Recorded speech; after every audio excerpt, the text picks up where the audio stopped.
मुश्किल भगल जीना, निक न लागैया खाना पीना, जहिया सदक कतू हासिल छे छौड़ी दिल के भीतर में बसल छे, छौड़ी दिल के भीतर में बसल छे। लागैया मुश्किल भगल जीना, निक न लागैया खाना पीना, जहिया सदक कतू हासिल छे छौड़ी दिल के भीतर में बसल छे, छौड़ी दिल के भीतर में बसल छे।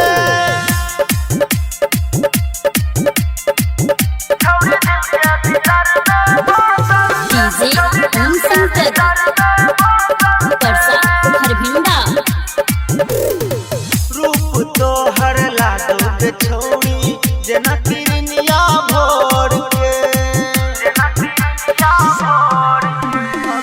रूप तोहर लागो छौड़ी जेना किरनिया भोर के।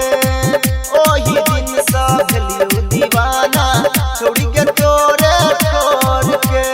सपनों में तू ही आबै छे सब दिन, सपनों में तू ही आबै छे सब दिन, रहै छे हमरा से सटल गे छौड़ी दिल के भीतर में बसल छे, छौड़ी दिल के भीतर में बसल छे।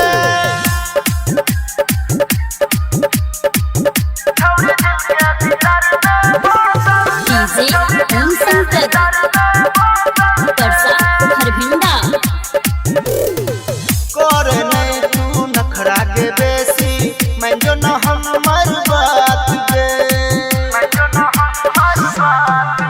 मगे करे नहीं तू नखरा के बेसी, मैं जो न हमर बात गे।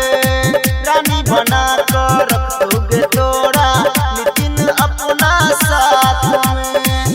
राइटर प्रदीप गायक सुनील पाल, राइटर प्रदीप गायक सुनील पाल से रहै छे किया तू हटल गे छौड़ी दिल के भीतर में